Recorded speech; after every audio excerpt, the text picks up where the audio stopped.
Greetings. Captain Buffalo Soldier here.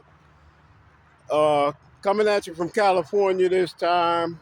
I apologize for all those that was following me on my social media platforms on TikTok and Twitter for deleting my accounts.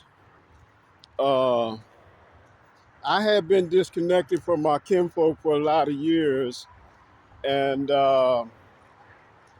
got uncomfortable with reconnecting and to be honest, my one of my ex-wives I thought was watching me uh, overseas. So I got problems in different parts of the world. Uh, anyway, I'm making these videos now in a different mindset.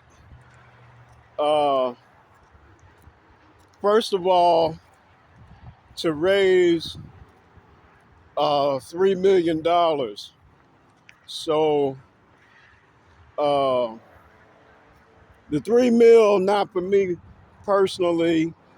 One is for me and a team to assist me uh, with this contest that I'm putting together. So the contest is called The Backdrop of Hip Hop.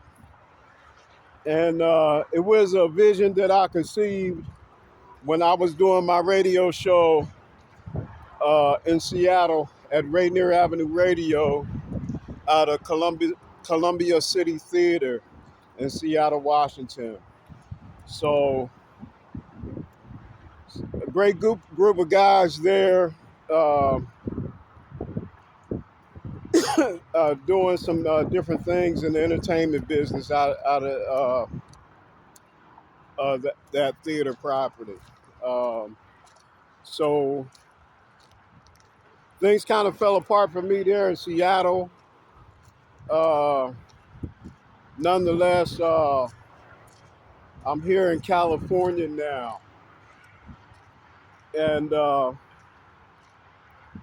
as I say, backstory with the backdrop of hip hop is two contests, a commercial making contest I want to have, and a graffiti art contest. So two different contests, and I want to be able to divvy up $1 million between the two contests, a million for each contest, and then $1 million uh, I need to raise for administrative purposes. Originally, I had promised to do it in conjunction with the staff and ownership of Columbia City Theater, and that still stands if they're interested. Uh, they were friends of mine uh, that I consider that the relationships are still intact as far as a business perspective is concerned, that if they were still interested, that I'd be interested in collaborating with them also in this continuation.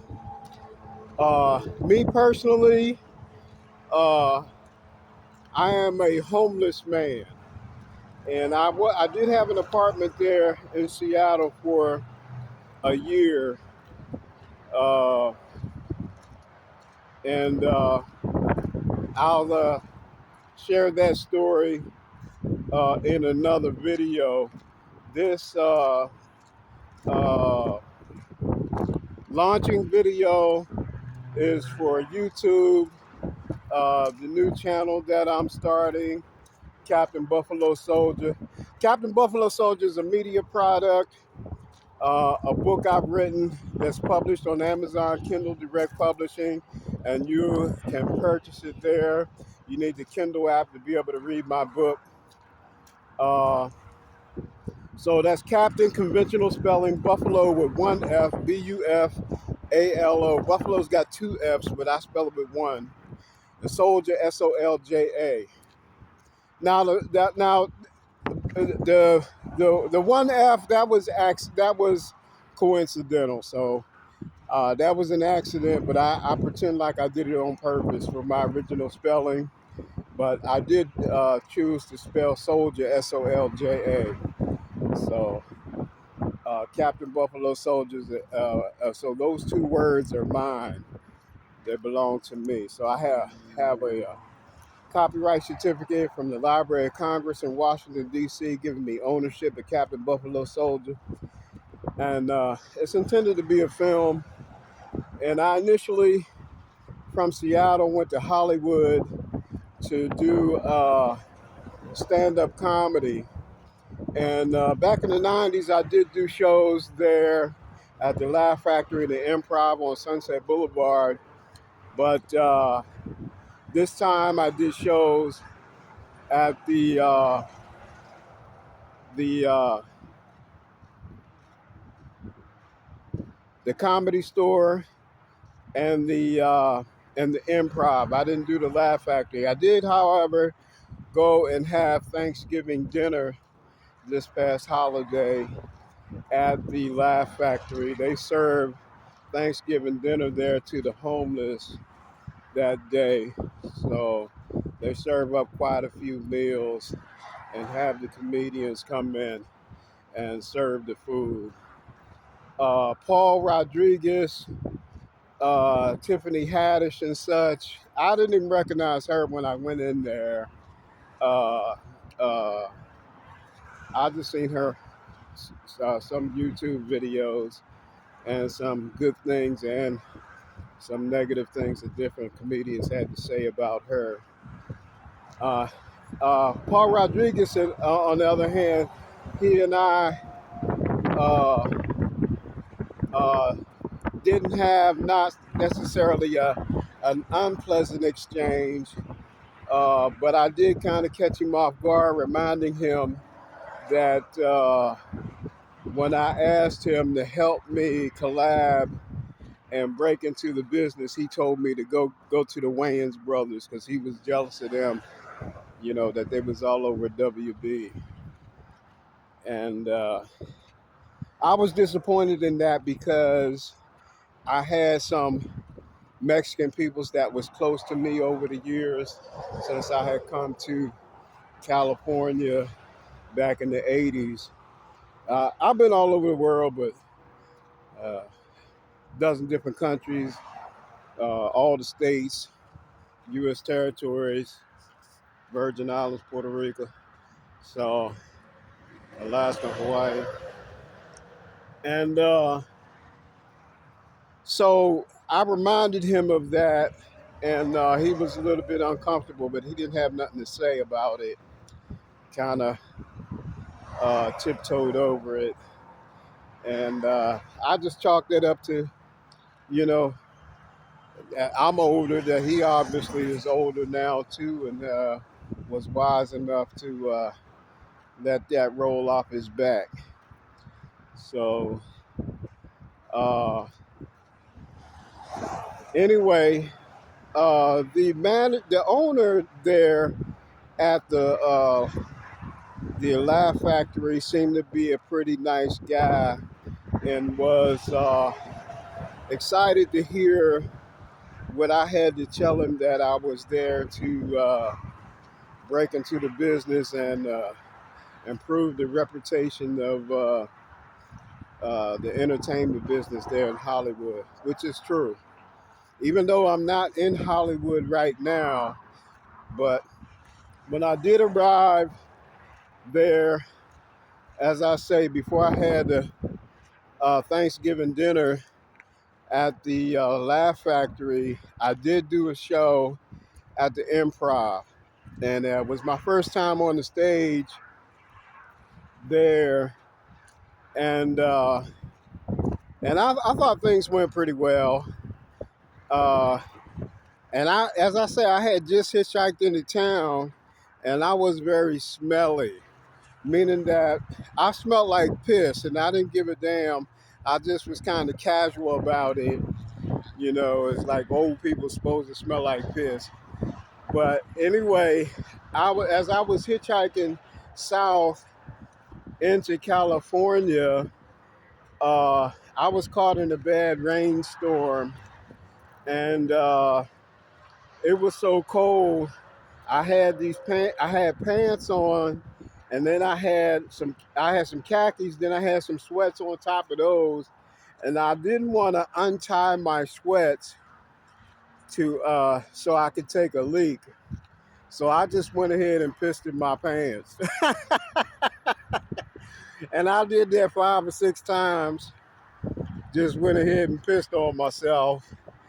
And what I didn't anticipate was that the piss running down my legs, which felt good, warmed me up, but it also went into my boots. So my boots smelled like piss, and it was just something new and unusual for me. But it gave me more compassion for people that walk around like that all the time and don't wash themselves, walking around smelling like piss, getting on the bus and stuff like that, coming in the library, making everybody move from around them like Pigpen, that character from Charlie Brown. Anyway, so I got on stage like that, all pissy, and nobody said anything. But there was a young man that kind of looked like TC from Magnum PI who gave me a joint and made me so daggone sick. I thought he intentionally made me sick, but when I caught him at another show, he said it talked like it was a surprise to him and that he didn't get sick. So I let it go at that. But I count it as a blessing too because I stopped smoking weed since then, so I haven't had another hit. And cigarettes also. So I stopped smoking weed, stopped smoking cigarettes. Blessing in disguise. But anyway, uh,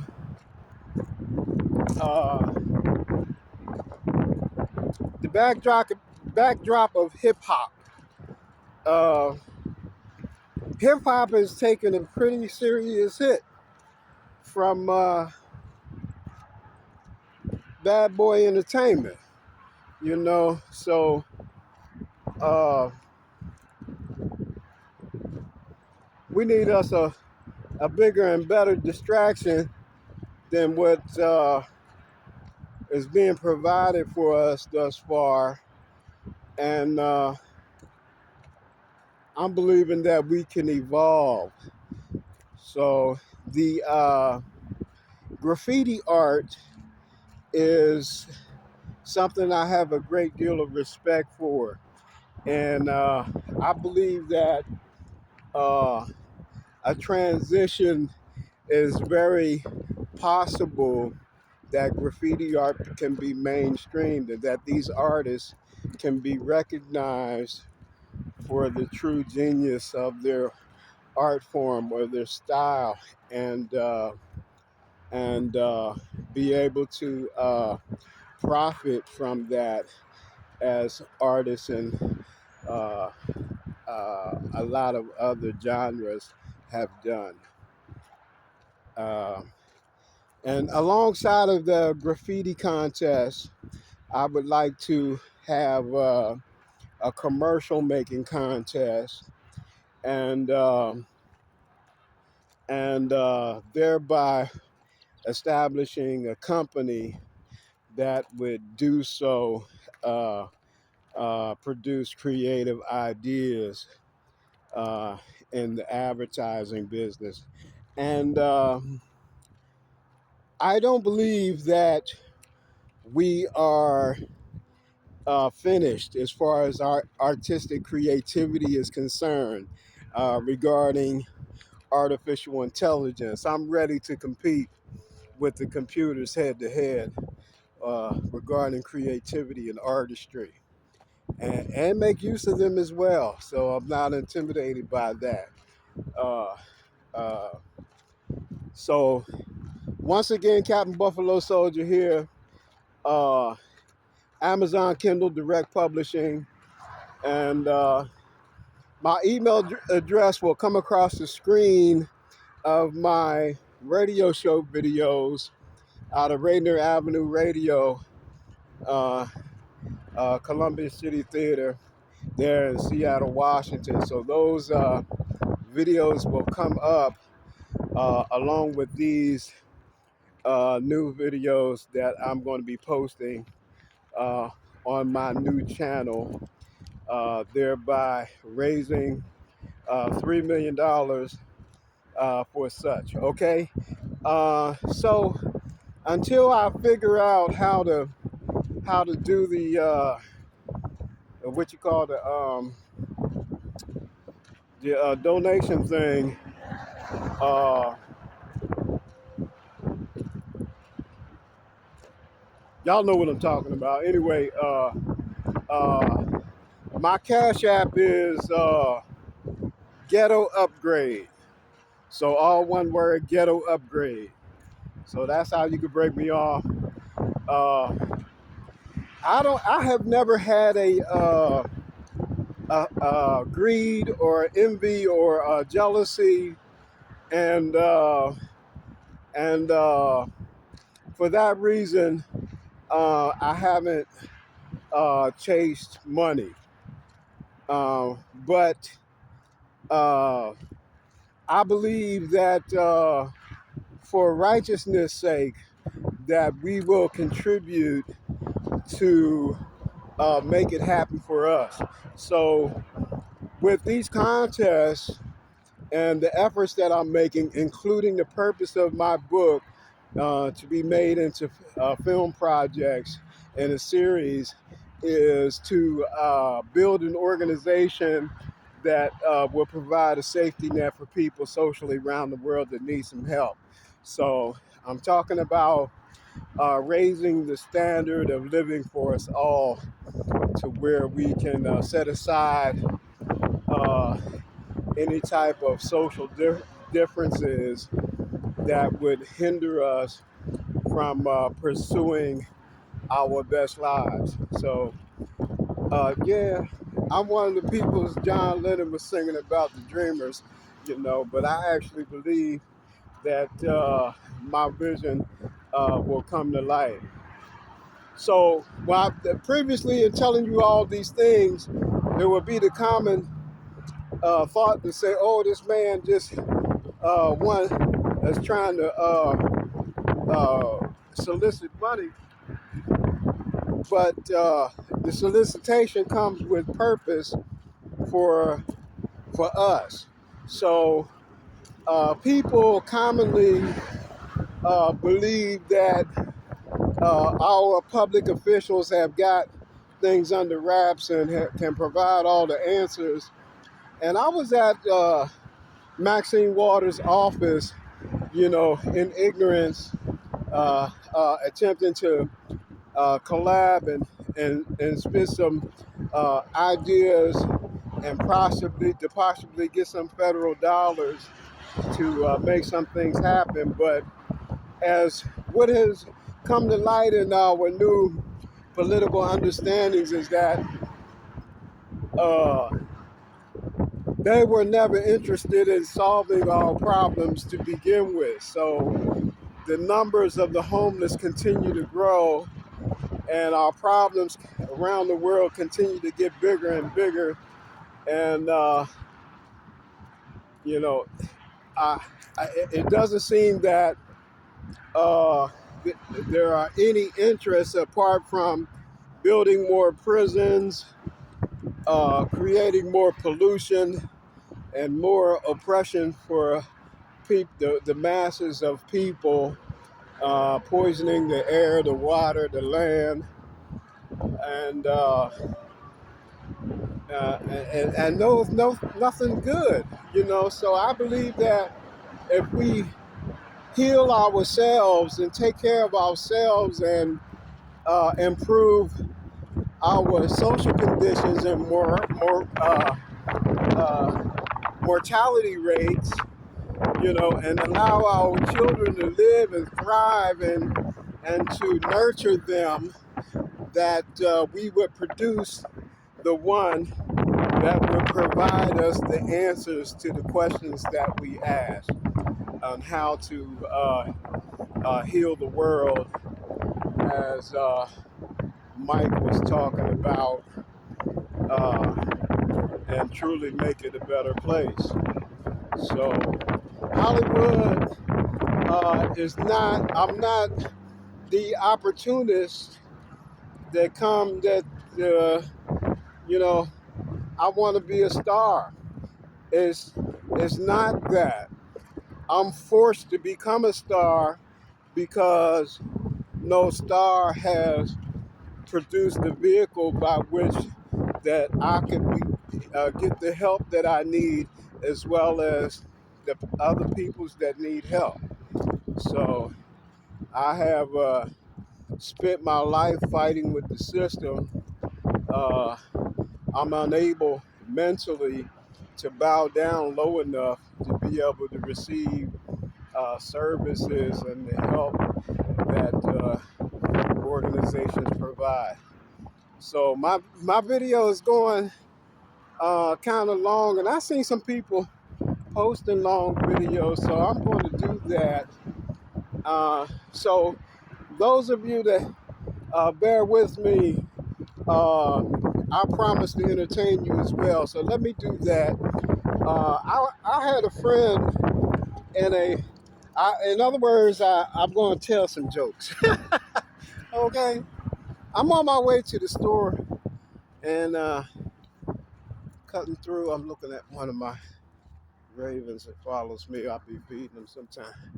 But yeah, so I had a friend in a particular tropical part of the world that I don't want to name, and he had a very beautiful wife. And so this friend of mine, he was talking to another girl that me and him went to go pick up some supplies for some work job that we were doing, and so there was a girl he was flirting with and got her phone number, right? So I'm peeping all this kind of on the side, out of earshot of what they're talking about, like twiddling my thumbs kind of thing, letting him kick his rap to the girl. So anyhow, when we got back in the car, and it's just he and I said this to him. I said, because as a friend, I said, man, your wife is so beautiful. If she told me that she and I could be together, I'm picking up my sweater and hanging it on this fence. I left it here a couple of days ago, and walked a different route and then come pick it up. So I get that on my way back to my spot. Yeah, so my friend, yeah, so I told him, I said, man, your wife is so beautiful. His wife was, was, uh, you know, Hollywood star, beautiful. She was fine. You couldn't have drew a better woman. Okay, she was that fine. Okay. Now, with that being said, I told him, I said, your wife is so beautiful. If she told me that she and I could be together, if I killed her husband, you'd be a dead motherfucker. I told him that to his face. Okay. And his eyes got big. He was looking at me. I said, now, you got to tell me. I need to know. Why do you want to be with that motherfucker who's not half as pretty as your wife? Why you want to be with her? Why would you take a chance, be with her when you got this fine ass woman at the house waiting on you, cooking you dinner and shit? No, he told me he was getting a little bit older, and it's about 20 some years ago, I guess. And he said, the pussy's not as tight as it was when we was young. And I said, oh man, is that all it is? The pussy that I got loose? I said, look, I'm going to help you because uh, I got some life experience, right? I done learned a few things over the years.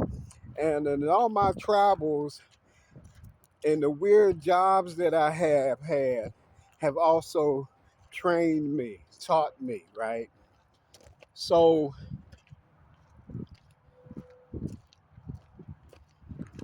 yeah, so with that being said, uh, he she when she did laundry, she hung the clothes out on the clothesline, right? So I knew what kind of drawers he was wearing. He was wearing them drawers I had when I was a little boy, the white cotton superhero drawers we called them, does, right? Men know what I'm talking about, right? The, the Superman drawers, right? Not the underoos, but the original white punk panties, we called them in high school, right? But anyway, he was wearing those. And I said, first of all, get rid of all of them white drawers, okay? Don't put them shits on. You don't come to bed wearing that shit, okay? That's the first thing you do. You gotta, you gotta get dressed for bed, okay? To make her uh, happy to see you, excited to see you when you come to bed. So you don't come to bed just naked or wearing them damn punk panties. Okay, get you some boxer briefs, some silk boxer briefs, some silk speedo, drawers. I don't prefer those, but I'm saying since he wearing the superhero drawers, just some different kind of drawers, silk, and then get you some silk pajamas on top of that. The pajamas, bottoms, the shirts, the robes, the whole nine are different colors. You know what I'm saying? So just like you going out, you also, and you get dressed, you go to bed, you get dressed for bed, you get your shower, get dressed for bed to let her know that, she's going to bed with somebody special. You know what I mean? And the same thing for her. Get her some of that, Victoria's Secret. You know what I mean? Not just the panties and the nylons and stuff like that, but the bustiers, the robes, the gowns, the whole nine. You know what I'm saying? That y'all, you know, treat each other to yourselves. First of all. Now, that's the packaging, right? And then to deal with the pussy, this is what I told him. It's a long story, right? Because as I say, it's not, and as men, we all in our maturity know this, that we are attracted to packaging. You know what I'm saying? So we like that, the nylons and the garter belts and the high heels, slippers and that. Uh, we like to see our women's dress nice, even if it is to go to bed. You know what I mean? That's the most important time to get ready. And anyway, I've had some of the strangest jobs you could ever have. Okay. Now this is my work history also is related to the story. Now I in Seattle, as a matter of fact, uh, many years ago, I worked in a porn store, okay, where they sold the DVDs, uh, CDs, uh, the sex toys, dildos, and pocket vaginas. And they had girls that worked in there too, stripping. So, they had They had the little movie theater where you could go and watch movies, and then uh, they had these girls that you could go and there was a curtain in front of a screen, and that you put a dollar when you put a dollar in, uh, the the machine would suck the dollar in and then raise the curtain for like 5 minutes. Okay, so if you wanted another 5 minutes, then you had to put another dollar in for the curtain to raise back up or to stay up. So once you did that, there was another slot for you to drop more money into for the girl to tip her for when she dances, right? And that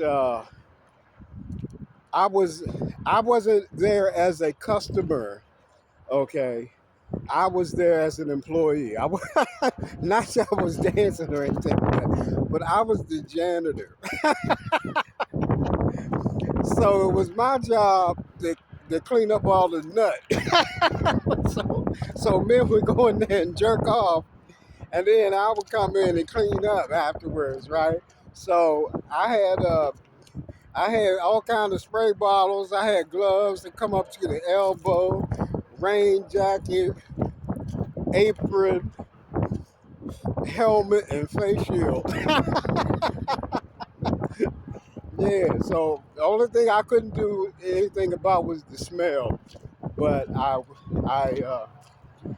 until after I cleaned up. So they had this product called Simple Green. I hated that shit. It stunk really bad, but I preferred to use bleach, and so I would have to, you know, clean the nut off the screen, off the walls, and the floor, you know, and rags in the mop bucket, the whole nine. I was the janitor, and I made about $500 a week doing that, and which was pretty good at that time, being the fact that uh, I was a homeless man desperately seeking a job, and so with how this relates to my friend is that when I got my money and I decided to leave the place, I also dropped a couple $100 in there. Okay, I went to go see the shows. So what I learned about pussy is something that a woman is not going to show her man. So these girls that I was paying them, they were showing me stuff that a pussy could do that a wife is not going to show her husband. Okay, so these women, I didn't just pay them $1 or $5. I was dropping 20, 30, $40. So I wanted them to show their ass, to give me their best performance, right? So they had a dancer's bar over top of the window and then a dancer's bar underneath the window. So the woman would grab a hold of the bar at the top and then put her feet up uh, on the bar on the bottom and put her pussy right up in the window, and then she flexed the pussy, so it it did like that, and jumped out at me. And the first time I seen it, I was like, hey, I had never seen a pussy do that, So that educated me to the fact that, ain't no bones in there. So pussy is all muscle. So I'm saying this for the ladies, you know, is that you want to keep your man from going out looking at somebody else. You know what I mean? All you got to do is tighten the coochie up. Yeah, so that's what I told my friend to tell his wife to tighten it up, to tell her to grab it, right? So this is something that women practice after they have had a child, that they call these Kegel exercises, right?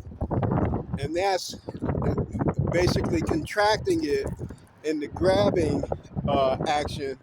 But what I was saying was the reverse of that, that they was blowing the pussy out at me, right? So those two motions are like a milking process.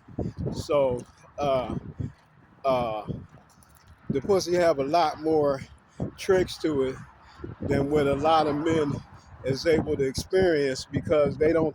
If you're not going to tell your woman and you busting nuts, she think you're enjoying yourself. You know what I mean? So you got to say something to her about it along these lines to make her move the coochie.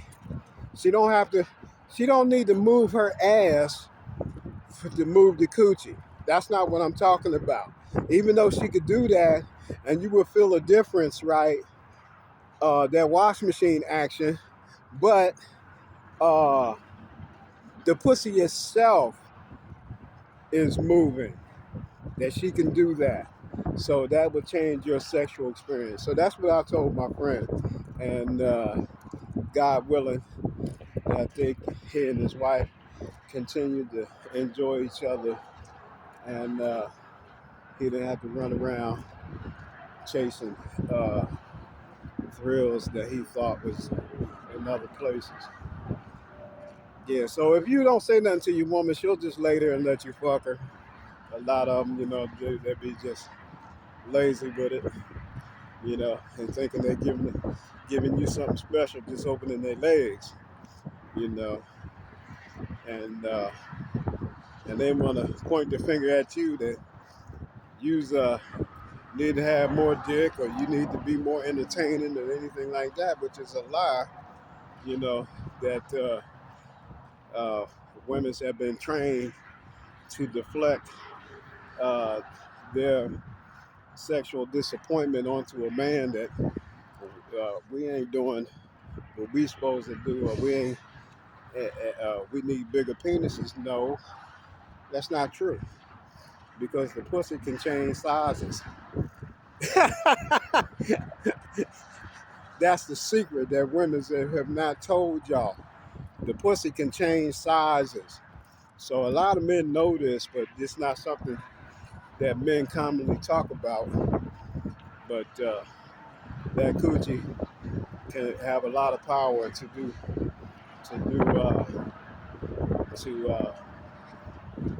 provide what you need. You know what I'm saying? You don't need to be have a foot long penis and fill the coochie up, because she can make it smaller, and thereby providing herself with more pleasure as well. You know, because she's not just laying there uh, non as a non-participant, waiting for you to get finished. You know, so yeah, so uh, once again, Captain Buffalo Soldier, let me know what y'all think in the comments. That was a story. Uh, I'll tell, not just to assist those that's having some issue in the bedroom, but to say there's work out there if you're really looking for it. You know what I mean? It depends on what you're willing to do to make a dollar. You know what I'm saying? You can get a job. So once again, I'm in California, and I have relocated about 2 months ago from LA, uh, in the San Bernardino County, about 50 miles north of there. I do believe to to get my CDL. So the unemployment office uh, have some programs to pay for that, and I kind of backed up a little bit and just began to study the book, the manual, because it dawned on me that I'm not going to be able to make nothing happen until I get the permit anyway. So I do have driver's license. I painstakingly accomplished in Seattle, and now I'm after a CDL, and to drive trucks to be able to support myself in Los Angeles, so I don't have to kiss the behinds of the HUD bash contractors they have through the Veterans Administration to help pay the rent for homeless veterans. So they have a program called HUD bash that pays for rental properties, and I'm unable to bow down low enough to get the help to get housed. Uh, and that's black people, that demand that their behinds be kissed. And I don't want to draw attention to them. So at this point, I'm going to sidestep the story and the names and stuff and just say that it didn't work out. And I didn't want to push the issue anymore, so I stepped away from it and decided to fall back into my old bag of tricks. And I'm living in a tent outside, north of there. Right now,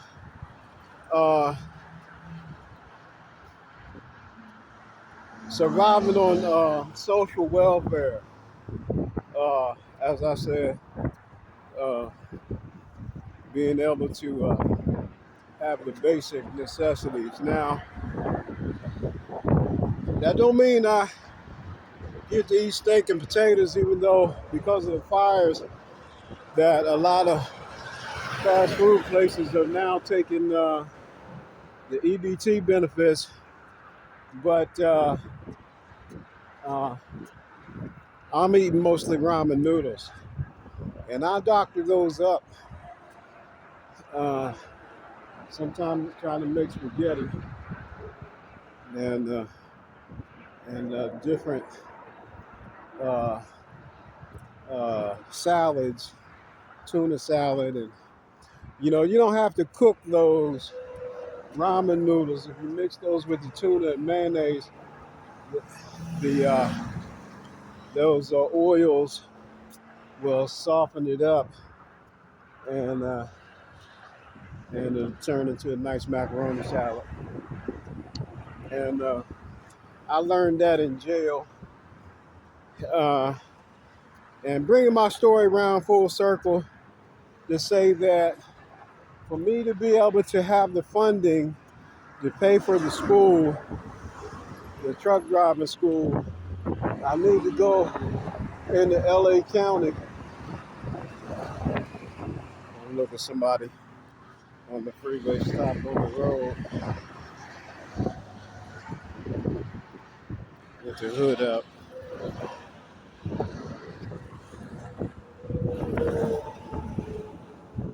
So anyway,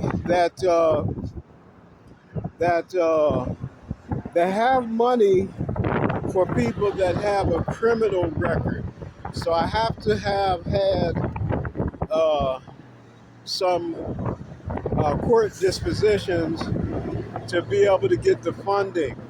So I don't have any felony convictions, but I have been to jails all over the country and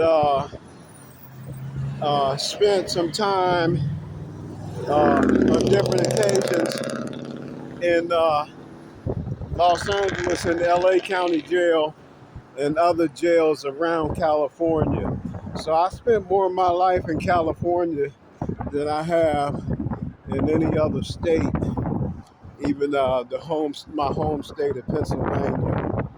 So I got two hometowns, Pittsburgh and Harrisburg, Pennsylvania. So my family moved from Pittsburgh when I was 14 into Harrisburg, Pennsylvania, and I have a sense of home when I go there, but it just doesn't feel welcoming to me at this time. And I may even have a warrant there in Harrisburg that I'm not anxious to get back to. Not that I have any fear of going to the county jail or anything there in Harrisburg. As I said, it's home, but uh, I just don't have too much faith in the legal system there. Meaning that Pennsylvania has what they call Commonwealth law, which doesn't have too much regard for a defendant in its criminal court proceedings.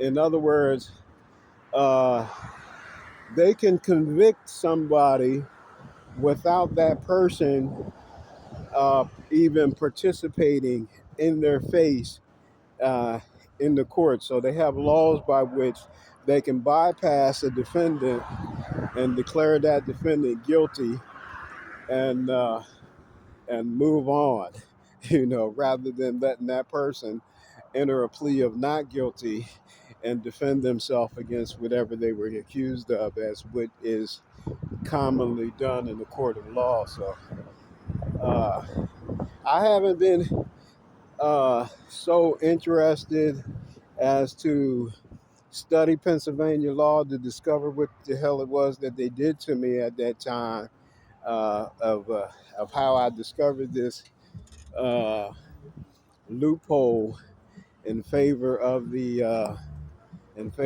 prosecution and judiciary in Pennsylvania that has a tendency to railroad its poor criminal defendants uh, without allowing them to defend themselves.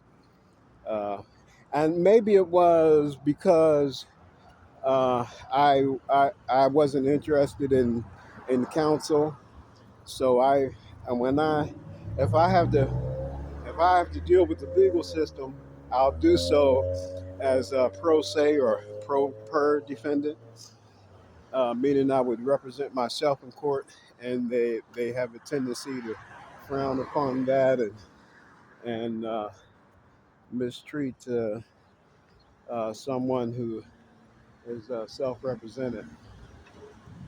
So once again, the primary reason for this initial video is the backdrop of hip hop announcement. Captain Buffalo Soldier raising $3 million to have two contests, uh, uh, a graffiti art contest and a commercial making contest.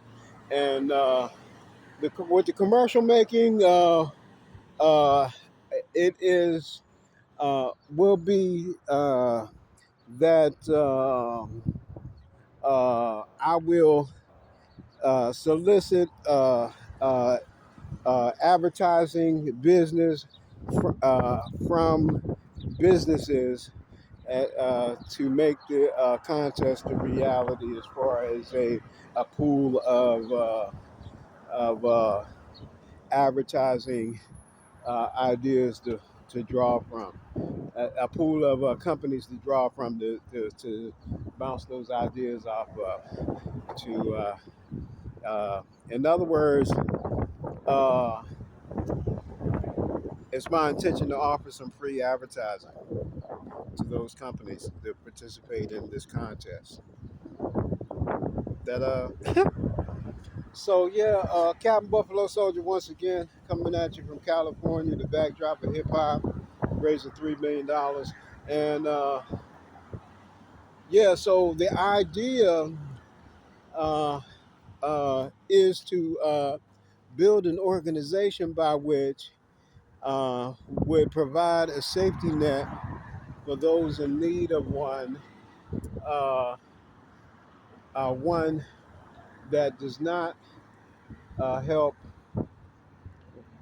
with the. I'm looking at the new frosters that Wendy's got. I might have to come and get one of those.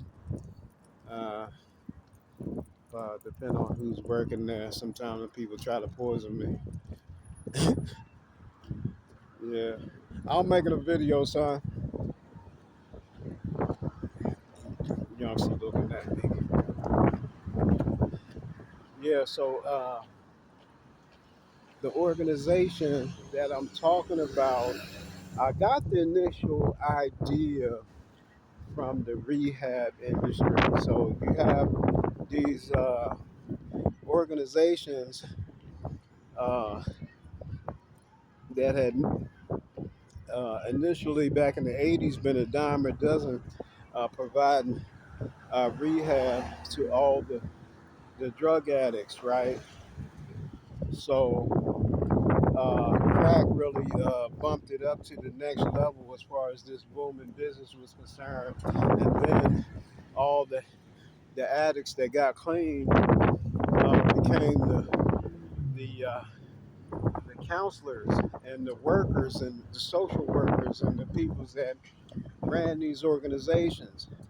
And and the primary one that trained me that I was a participant in is called Victory Outreach. So this is a church organization. So it's faith based, which is different than the commercial business organizations type run, how they run. Uh, so I want to end my video now that I am in the shopping plaza where I want to do some shopping at. So once again, Captain Buffalo Soldier here. Uh, Part two in the next video will explain the details of the organization that I intend to build, to be the founder of. And I hear a lot of people say and have said, keep these things under wrap, don't tell nobody, because for somebody to steal it. And I'm not concerned about that because for anybody to do what I'm doing, they would have to do it in righteousness because the people would recognize selfishness. So anytime somebody is serving themselves, is something evident that can't be hidden. So my purpose is in serving people. So that's the difference.